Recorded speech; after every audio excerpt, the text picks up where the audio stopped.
A história do Brasil, eu gostaria de dizer aqui uma frase do José Rodrigues, que assim já tornou-se quase uma frase, uma afirmação assim geral, que a história do Brasil foi uma história escrita por mãos brancas. Tanto o negro quanto o índio, quer dizer, quantos povos que viveram aqui juntamente com o branco, não têm a sua história escrita ainda.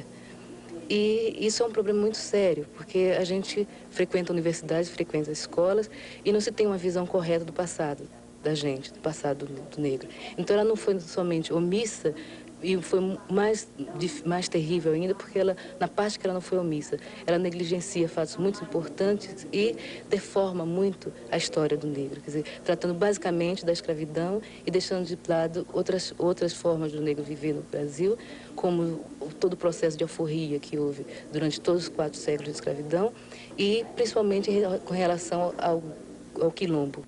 Eu acho que para empreender um estudo crítico a respeito da história do negro e trazer ao mesmo tempo para o negro uma perspectiva do que foi sua história real, você tem que partir da história deles como grupo livre, como empreendendo uma sociedade livre, mesmo que dentro da sociedade tenha existido escravos.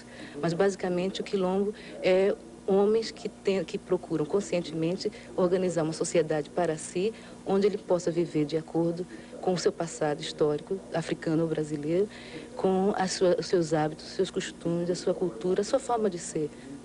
Uma perspectiva que se tem em relação ao quilombo é que ele terminaria com a abolição. Isso é correto? Não, eu acho que não é correto, na medida em que, dentro do meu estudo, eu faço justamente um estudo sobre a organização social do quilombo. Quer dizer, o quilombo, ele foi realmente reprimido, sempre. Mas ele não se esgota somente na história da repressão.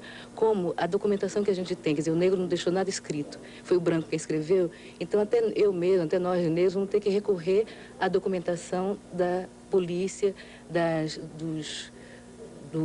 autoridades portuguesas, os mestres de campo, esse negócio todo, que foram os documentos basicamente de repressão. Quando você trata de história do Brasil, ou história de modo geral, dentro da metodologia da história, você tem que fazer uma crítica muito severa a respeito desses documentos, porque são documentos daqueles que reprimiram e que só viram aquilo que eles achavam que era o negativo.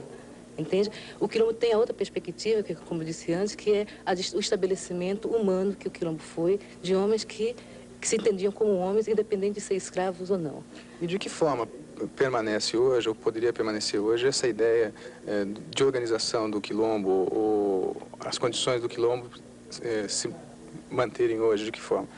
Se entendendo o quilombo como a história do negro, você tem que ver dentro da perspectiva de continuidade histórica que sempre existe. Quer dizer, a história não pode acabar a partir do momento em que a repressão acaba.